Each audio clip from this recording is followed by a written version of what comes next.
Mucha atención porque ya está con nosotros Marcelo Lagos. ¿Cómo le va? Muy buenos días, Gonzalo. Muy Gracias bien por aquí. estar acá. Oiga, en el sur del país, la cordillera de los Andes y la medida que avanza, ¿no? Antes de llegar ahí a la isla grande de Chiloé, ya se sumerge esa depresión. Y resulta que el cordón volcánico que vemos en varias de las regiones antes de aquello, se sumerge. Y parece que tenemos una línea volcánica submarina que podría eventualmente ser protagonista de futuras emergencias. ¿Es así? Sí, bueno, tienes toda la razón. A todos nos han enseñado, ¿cierto?, de que tenemos volcanes en la zona cordillerana, el famoso arco volcánico producto del proceso de subducción, ¿cierto? Ajá. Donde una placa oceánica subducta bajo una placa continental y la fusión, las altas presiones hacen que suba este material y genere volcanes que generalmente los tenemos en la cordillera.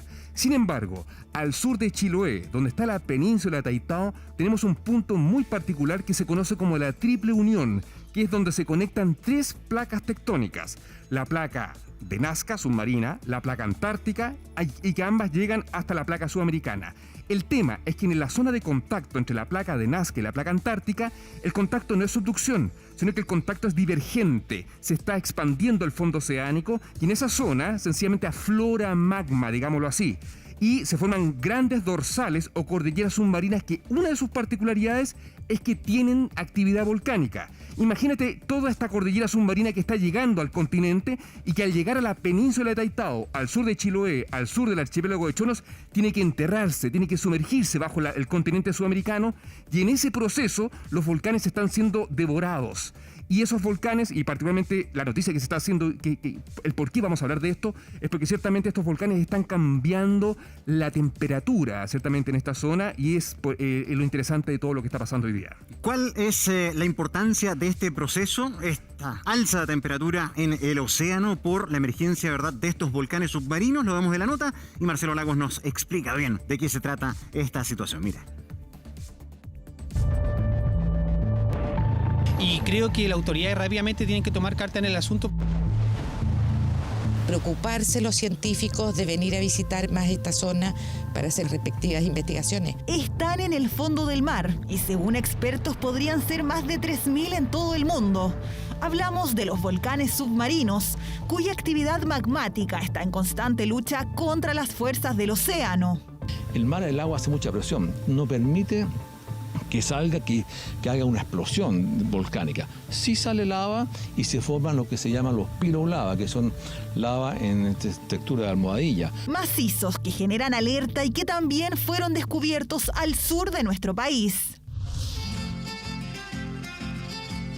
Así como los volcanes en tierra que no son predecibles, lo mismo pasa con los volcanes submarinos. No sabemos predecir cuándo van a hacer erupción, cuándo no. Ese ha sido el gran temor de los científicos que descubrieron una cadena volcánica en la región ecológica de Chiloé a Taitao, en la región de los lagos. La oceanógrafa chilena de la Universidad Católica de Valparaíso, Lucía Villar, junto a un equipo de científicos de Chile, Japón e Italia, realizó el descubrimiento y ahora busca seguir estudiando su composición.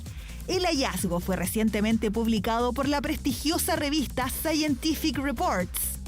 Las muestras que sacamos, tiraron una draga para sacar muestras marinas, era pura lava y lava fresca. De hecho, ahora los japoneses de Yamsen están analizando qué edad tiene la lava. Pero si es lava fresca es porque está activo. La alerta por esta cadena volcánica se genera después de que se descubrieran emisiones de gas metano en sus cercanías, un compuesto que puede llegar a ser hasta 80 veces más contaminante que el CO2.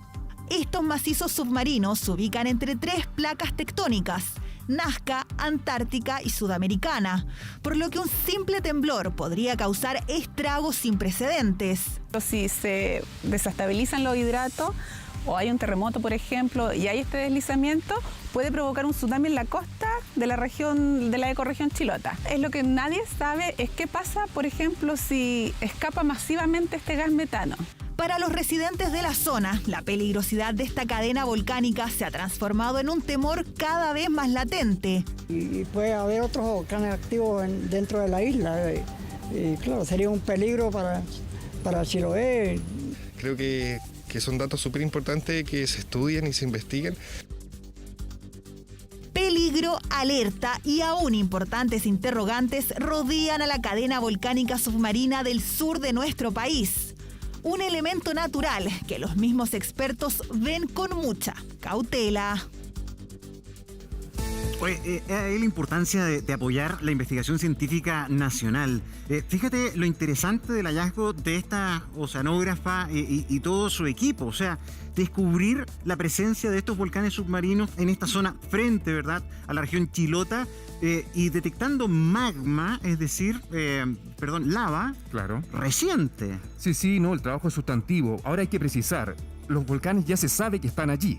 O sea, acá no se descubrió un volcán. Lo que sí es que ahora hay nuevos datos, hay nueva información, hay topografía de mucho mayor detalle. Y están activos. Claro, se tomaron mediciones, se tomaron muestras superficiales, cosa que antes no se había hecho y por lo tanto hay más información que, como tú bien dices, Gonzalo, nos permite entender de mejor forma esta compleja triple unión, ciertamente. Ahora, todo esto está enmarcado en los hidratos de metano, que para los que no lo saben, los hidratos de metano son especies de piedras de hielo que adentro concentran gas muy concentrado, el metano, que se asocia justamente a estos gradientes térmicos, a estos volcanes submarinos también, y que es una fuente de energía que se ha evaluado por mucho tiempo como una alternativa, ya que estamos hablando del gas, ciertamente, pero esto es lejos, mucho más potente en términos de lo que podrían cubrir y suministrar. ¿Todos los volcanes tienen estas acumulaciones de metano? Generalmente los márgenes activos, en este caso, y también las zonas del permafrost en el norte, por ejemplo, la tienen. Pero aquí lo particular y la noticia que ha hecho es de que existe un escenario paralelo a entender estos recursos,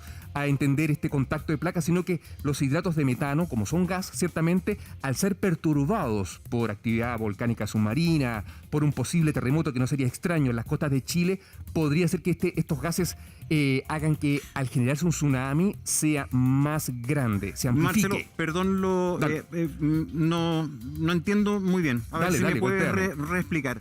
A ver, tenemos estos volcanes submarinos en esta zona, ¿verdad? ¿Dónde está la acumulación de estas bolsones de metano o estos cristales de metano? ¿Y por qué una erupción de estos volcanes podría significar una reacción que, como decía la experta, no sabemos cuantificar? ¿Por qué ha pasado? ¿Dónde estaría el metano aquí? Acá tenemos una placa, ¿cierto? Acá estamos mirando hacia el frente, hacia el Océano Pacífico. Sí. Está la placa antártica, que es más lenta y que viene hacia nosotros. Ya. Y luego del Taitao hacia el norte tenemos la placa de Nazca, donde ellas se tocan, se arma una cordillera submarina, una dorsal, acá el fondo oceánico se está expandiendo y hay actividad volcánica. Ahora hay un conocimiento más detallado de la característica de los procesos volcánicos y los flujos térmicos que están ocurriendo aquí. Ahora, producto de esta actividad, se generan reservorios de los hidratos de metano, de este hielo que está por alta temperatura, por temperatura y presión, está ahí tranquilito, ciertamente, pero al aumentar la temperatura en toda esta zona eso puede variar y se puede liberar metano, que es un gas que se conecta, la gente lo conoce, con el cambio climático, con el aumento del efecto invernadero, pero también podría producirse una reacción en cadena ante una perturbación importante en esta zona que es inestable. ¿Una explosión grande? Claro, pero submarina, y eso podría hacer que se detone ciertamente un tsunami, un maremoto, como pasó en en Noruega hace miles de años atrás, y como otros eventos recientes que han ocurrido en el mundo, que se ha logrado entender de que una posible causa de amplificación de ondas en las costas es la acción combinada de terremoto, con hidratos de metano, con deslizamientos submarinos, todo ello de forma concatenada. ¿Y cómo se está monitoreando esto, Marcelo? Porque, por ejemplo, a mí al menos, yo creo que a la gente en la casa también le va a pasar lo mismo. Cuando tenemos sismógrafos, nosotros decimos, esta cuestión, dentro de todo lo peligroso que es, lo están monitoreando. Estamos ahí, ojo al charqui. Los volcanes los están observando. ¿Esto se está monitoreando? ¿Se mide la sismicidad? ¿Se mide la temperatura? ¿Cómo se está mirando ahí? ¿Quién está vigilando esto? Bueno, todo lo que está bajo el océano no se monitorea con tanta resolución, recurrencia y detalle como ocurre en las zonas habitadas. En Chile, el sistema de vigilancia volcánica evidentemente prioriza a los volcanes más riesgosos. Y eso quiere decir volcanes que tienen actividad y que están cerca de asentamientos humanos, como el Villarrica, como el Chaitén, como el Yaima, etc. A diferencia, este tipo de volcanes en rigor son mucho más incomprendidos, pero también son menos peligrosos porque están muy distantes de asentamientos humanos. independiente de ello, una hipótesis es que en algún minuto, pero nadie sabe cuándo, podrían activarse y podrían detonar un proceso en cadena más complejo, pero tal como decía Lucía Villar, la geocientífica, requiere investigación, requiere entender más el proceso. Ahora, hay que entender de que esta es una zona dúctil a alta temperatura y por lo tanto la acumulación de esfuerzos es distinta de lo que ocurre en la zona de subducción donde la placa ya está fría, donde ocurren los terremotos muy, muy grandes y ciertamente esos son los más comunes, recurrentes, con tsunamis que nos mandan al suelo y todo. Esto es algo particular porque la triple unión, donde se juntan 3 placas tectónicas, no ocurre en todas partes del mundo y entender y avanzar en ello evidentemente nos permite ser mejores sociedades también. Marcelo, y tenemos claro que en el resto de nuestra costa no hay otros volcanes submarinos. Te lo pregunto porque yo recuerdo desde el terremoto del 85, los grandes terremotos costeros, Sí. que siempre el mito o la conversación era, no, si esto es por los volcanes submarinos, que hace rato que los pescadores ven que hay una zona que está con el océano más cálido, ven burbujeando. ¿Hay otros volcanes en nuestra costa, más al centro, más cerca de asentamientos urbanos? La verdad es que depende. Ya no. En el pasado, evidentemente, este proceso de esta placa de Nazca, en proceso de subducción bajo la placa sudamericana, genera un arco volcánico que alguna vez estuvo más cerca de la costa, pero gradualmente se va moviendo hacia el este, hacia el oriente. Por lo tanto, por ejemplo, aquí en Santiago de Chile, el Cerro San Cristóbal, el Manquehue, tienen señales, fueron en algún momento parte de... O sea, no es tan mito que el Manquehue fue un volcán. Pero ahora están mucho más allá hacia Argentina, digámoslo así. Perdón, pero ahora, no es mito entonces, el Manquehue podría haber sido en algún pasado un volcán. Parte de un gran, claro, pero eso ya no es, claro. Son fósiles, ya no fue, ya no están activos, evidentemente. Ahora, en la costa, evidentemente hoy día no tenemos volcanes activos ni peligrosos, ni en la bahía de Talcahuano, ni en Concón, ni en La Ligua, ni en San Antonio. Los volcanes están activos, están en la cordillera, allá está el arco volcánico, pero es común lo que tú preguntas, Gonzalo, porque suele pasar que ven, por ejemplo, flotando en el océano restos de carbón y dicen, el volcán. Ven las burbujas o el olor raro y el volcán. Azufre, claro, o qué sé yo, y el volcán. Pero de alguna forma eso te revela que en un país como Chile, donde deberíamos saber mucho de estos temas, porque saber dónde están los volcanes, la verdad es que no es tampoco una tarea muy difícil, deberían ser contenidos tratados con profundidad y detalle en la escuela básica, la enseñanza media. Pero bien saben también, todos tienen que saber que los contenidos vinculados con geografía en Chile están absolutamente fragmentados, pulverizados y no es tan nítida su enseñanza. Tanto por eso que aquí podemos aprender un poquito más. Claro. Tenemos el caso de nuestros territorios insulares. Claro, esa es otra cosa. Esas islas son de origen volcánico. Sí, totalmente. ¿Esas islas aparecieron así?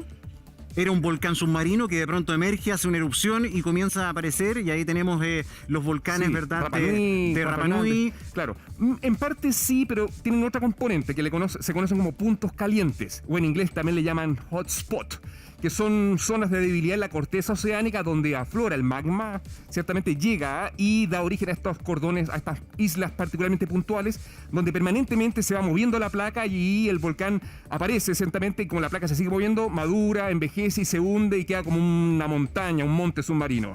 Eso pasa en Juan Fernández del Archipiélago, pasa en las Islas Hawái, justamente pasa en Canarias, donde tenemos una erupción que hizo noticia ciertamente hace mucho tiempo, que son esos típicos volcanes que aparecen en puntos calientes de la corteza. Pero los volcanes que generalmente conocemos en Chile son producto de ese proceso de una gran placa en subducción bajo la placa continental y que produce volcanes peligrosos que están en la cordillera en este minuto principalmente. A no ser que yo me vaya más al sur, estamos hablando frente a Chiloé, donde los volcanes se empiezan a acercar hacia la costa porque toda esa zona está más deprimida, y tú sabrás que el Chaitén está muy cerca de la costa y los volcanes de más al sur también. Tenemos entonces esta cadena de volcanes submarinos que está frente, ¿verdad?, a la zona chilota. Están en actividad, están haciendo esta erupción submarina. ¿Se sabe hace cuánto tiempo? Lo pregunto porque uno podría imaginar que al estar en proceso eruptivo, esa temperatura oceánica sube. Y estamos hablando de un punto de mucha biodiversidad. De hecho, el Golfo del Corcovado, por ahí pasan, ¿verdad?, las ballenas. Es una zona muy activa de fauna, ¿no?, del tránsito silvestre. ¿Cómo se analiza también ese contexto? O sea, este es un proceso que está en investigación, es novedoso. Ahora, evidentemente todo depende de la concentración. El metano es un gas que existe y ha existido siempre en nuestro planeta. Es parte de los gases conocidos que permite que tengamos esta temperatura en el planeta y que hoy día se han disparado por otras cosas. Ahora, dependiendo de la concentración, el metano es bueno para cierto tipo de vida que hay ahí en las zonas más profundas. Pero si la concentración evidentemente es superior, eso puede sencillamente borrar todo lo que hay abajo y en el peor escenario puede llegar a superficie y liberarse a la atmósfera y contribuir al aumento de la temperatura sostenida que hemos tenido en los últimos años en el planeta. pero todo depende del umbral. Todos estos son escenarios desconocidos que mediante el trabajo científico, como bien mencionaban en la nota, a medida que se vaya entendiendo más, ahora se tomaron muestras, las llevaron a Japón, las van a analizar, pero hay mucho de incertidumbre. La verdad es que más que un volcán en permanente actividad, probablemente son volcanes muy pequeñitos, no se imaginen el Villarrica ahí probablemente. Sumergido. Claro, pero eso es lo que se sabe hoy día. Probablemente con más detalle, levantar la topografía submarina no es una tarea fácil también. Es mucha logística, mover un buque. El cocinero no gana lo que gana acá el que vende hot dog en la esquina. Tenemos 2 buques dedicados a la ciencia. ¿Cierto? Solo ¿cierto? uno activo. 100%, digamos. Bueno, has tocado un tema. Y entonces acá se conecta todo. El trabajo, uno, vivir en un país altamente sísmico. Segundo, cómo esto se puede conectar con peligro para los asentamientos humanos de la zona sur y también, particularmente de lo no humano, como tú mencionabas, de los ecosistemas y su fragilidad. Pero también se conecta con el cambio climático. Entonces acá estamos hablando de ciencia para el desarrollo humano. ¿Qué tiene que ver esto con el cambio climático? ¿Qué tiene que ver, por ejemplo, estos volcanes submarinos activados con el cambio climático? O sea, una investigación potencial futura, si es que ya no se está realizando, podría ser cómo esta liberación de metano al océano, la columna de agua, está permeando y está llegando a superficie y se está liberando, por ejemplo. Eso, evidente, se asume que es mínimo, que podría ser marginal, pero depende, son investigaciones que vendrán. ¿Cuál es el impacto que se libere metano a la atmósfera? ¿Eso calienta más el planeta? Sí, bien saben. Bueno, en la práctica, cuando hablamos del calentamiento, del aumento de la temperatura global, se debe ciertamente a que hay cierto tipo de gases que han aumentado su concentración en las últimas décadas, producto del modelo de desarrollo humano principalmente y los países más industrializados. Y el principal gas ciertamente es el dióxido de carbono, que todos hablan del CO2. Así es un gas que acumula energía y la temperatura aumenta en las partes más bajas de la atmósfera. Pero otro también que lo acompaña y que tiene una responsabilidad gigantesca es el metano, que generalmente se asocia con la digestión de los animales, con la agricultura, claro, con el ganado, pero independiente de ello, está abajo. Lo tenemos hoy día en el margen activo donde está la placa de Nazca, las plataformas. ¿Te acuerdas cuando nos hacían hacer el perfil topográfico en la escuela, que era la depresión intermedia, la cordillera de la costa, las planicies litorales y luego la plataforma continental, bajo el agua, y luego el talud? En esa plataforma hacia el talud, en esas zonas enterrados, bajo los sedimentos, a mucha presión, están estos hidratos de metano como rocas, como hielo congelado, tranquilos, esperando que algún día alguien los pueda sacar y obtener un recurso, que en este caso es energético, pero también pueden ser perturbados. Y la noticia que ha tomado hoy día el revuelo de esta investigación es de que esa perturbación potencial derivada de un terremoto podría producir deslizamientos submarinos, y los deslizamientos submarinos pueden perturbar aún más a la columna de agua, haciendo que un tsunami que tenía un comportamiento de, estoy inventando, 5 metros en la costa, pueda llegar a una altura lejos superior localmente, producto de esta acción combinada de muchas cosas a la vez. Ahora, tú dabas el ejemplo de que esto ocurrió. Sí, ha ocurrido. Hace muchos cientos de años atrás. ¿En qué lugar? Mira, hay trabajos recientes que conectan, por ejemplo, el gran tsunami de Papúa Nueva Guinea de julio de 1998 con... ¿Ahora? Claro, eso fue el 98. Hay estudios que se conectan también con ciertas secciones del gran terremoto y tsunami de Sumatra Andamán del 26 de diciembre de 2004. Está el clásico evento de Estorega, ciertamente frente a Noruega. ¿Podrían haber tenido su origen en una erupción volcánica submarina? Están conectados con hidratos de metano. Con la activación en cadena de que estos, digámoslo así en simple, exploten y perturban la columna de agua. Es una hipótesis que se ha validado científicamente, no quiere decir que vaya a ocurrir, pero de alguna forma esta investigación lo pone sobre la mesa como un escenario que es interesante mirar con atención. Recuerda que para el 21 de abril de 2007, cuando fue el deslizamiento en el Fjord Aysén con tsunami que cobró la vida de más de 10 personas, nadie estaba mirando los tsunamis al sur de Chiloé. Ese tsunami sí fue producto, si no me falla la memoria, de un sismo que desmorona la ladera de uno de los grandes cerros a orillas del fiordo. La caída de esa tierra genera la gran ola, ¿no? Claro, así fue, un tsunami muy confinado, muy encerrado, pero nadie lo estaba mirando porque era un escenario que no nos habíamos puesto sobre la mesa. Entonces, para no ser sorprendido, la ciencia te permite poner naipes sobre la mesa y evidentemente generar las líneas de desarrollo científico que van a permitir ir avanzando, ir comprendiendo escenarios de peligrosidad, porque evidentemente los desastres no deberían ocurrir si logramos entender cómo funciona el sistema planeta Tierra, y este trabajo evidentemente va en esa línea. Sí, siempre aprendiendo de todo esto. Hay otra zona que ha estado en latente estudio, la laguna del Maule. Ahí estamos viendo imagen de este lugar. Y fíjate que debajo de esta laguna hay algo parecido. Hay una caldera que está ahí, ¿verdad? Activa, y Hubo. ¿En qué se parecen? ¿En qué se parecen ambos Ya. fenómenos? Claro, no, esto es gigante, pues, en la práctica es gigante en su dimensión y que tuvo un pasado evidentemente cataclismático, digamos así, tuvo una gran erupción en el pasado que borró todo y generó esta gran caldera conocida hoy día por la laguna. Y hizo noticias un tiempo atrás porque mediciones geodésicas de topografía de mucho detalle lograron detectar de que se estaba deformando verticalmente, que yo instalo un trípode, pongo un sistema de navegación satelital de alta precisión, como el celular que tenemos, como el GPS que tenemos algunos en los teléfonos que al caminar te dice dónde vas, por ejemplo. Claro. En este caso, estos instrumentos son de mucha precisión y pueden ver diferencias subcentimétricas incluso, y con mediciones continuas tú puedes ver si la zona se está bombando, se está levantando. ¿Y eso detectaron? Eso lo detectaron hace algunos años y hizo mucha noticia. Porque Que la laguna se empezó... que todo el territorio vinculado a todo esta el zona se estaba levantando una tasa a una velocidad muy rápida y llamó mucho la atención porque hablaban del Yellowstone chileno y cosas así. Pero con el tiempo, nuevas investigaciones fueron revelando de que en rigor estaba volviendo todo, entre comillas, a la normalidad, que no era tan peligroso, ciertamente. Y ciertamente es un volcán, es un centro volcánico que está siendo monitoreado, pero no es equivalente en este minuto a la realidad que tiene Yellowstone con la mega caldera y la posibilidad de una gran erupción. Sí. Oye, lindas las imágenes. Gracias a Aeronova por facilitarnos este material que nos permite entender una zona que está muy cerca acá en el centro de nuestro país y que tiene, ¿verdad?, estas características. Estos son... Tú hablas de un conjunto volcánico. Yo me acuerdo, este estuvo varias veces en alerta amarilla, ¿eh? Estuvo temblando harto, estuvo ahí bien en el ojo del huracán. ¿Son volcanes que están bajo la laguna? Sí, claro, la laguna surge. Ahora, ojo con el titular ahí, no es que la laguna del Maule sea un volcán submarino. En la práctica, en el titular estoy viendo el GC. A lo que voy yo es de que acá imagínate que había un volcán original, ¿cierto? Pensemos en un estratovolcán.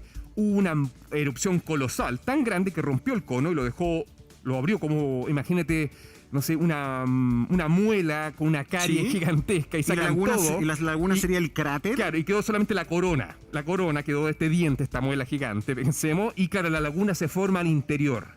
Y ahora, evidentemente, y nos revela el pasado de grandes erupciones del pasado. Pero ojo, también hay que mirar con atención, porque el riesgo volcánico también se conecta con la cercanía de asentamientos humanos. Y generalmente estos volcanes están distantes de zonas que concentran mucha población. Evidentemente que hay actividad humana, evidentemente que hay puntuales asentamientos humanos dispersos, pero no necesariamente el riesgo volcánico es sustantivo aquí. Sí hay otros lugares de Chile como Pucón, como Chaitén, etcétera, que ciertamente están mucho más cerca de volcanes activos, donde evidentemente el sistema de vigilancia volcánica pone mayor atención. Sí, los cálculos estimativos, estos son todas modelaciones matemáticas, me imagino yo, de los científicos, dicen que si este complejo volviera a hacer erupción, sería una erupción de gran escala, que generaría perturbaciones a nivel mundial, como ya las hubo en el pasado en otras erupciones nuestras, cortando el espacio aéreo por plumas kilométricas, ¿no? ¿Sería una gran erupción eventualmente?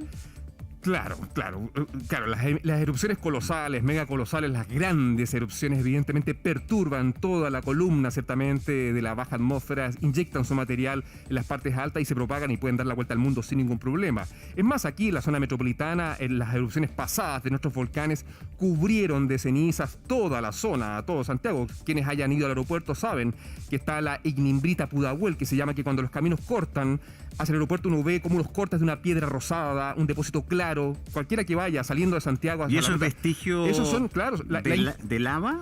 Son depósitos importantísimos de una combinación de productos piroclásticos, ciertamente de una gran erupción que ocurrió en el pasado, hace algunos miles de años atrás, y que cubrió toda la zona central, particularmente la cuenca de Santiago, en esa oportunidad. Pero evidentemente ese es un escenario del pasado. Hoy día los peligros volcánicos están focalizados en el Tupungato, el Maipo, el Tupungatito, el San José. Son volcanes que están en la cordillera, donde el área más peligrosa, estamos hablando de 30 kilómetros a la redonda, donde no hay asentamientos humanos altamente expuestos, y los principales peligros se focalizan en esos casos y entrar en actividad, uno, en las cenizas que son proyectadas a la atmósfera y lanzadas principalmente hacia el oriente, hacia Argentina, como también los famosos lahares volcánicos, que son esta fusión de nieve, hielo, y que por pendiente y gravedad baja todo esto como un gran aluvión, ciertamente que arrastra y que se puede canalizar por las quebradas, incluso llegando hasta partes como San José de Maipo, etcétera, donde hoy día hay señalizaciones que te dicen zona de seguridad, cómo evacuar, porque evidentemente se entiende que ese es el principal peligro que existe acá en la zona central de Chile. ¿Qué pasa cuando un complejo de estas características,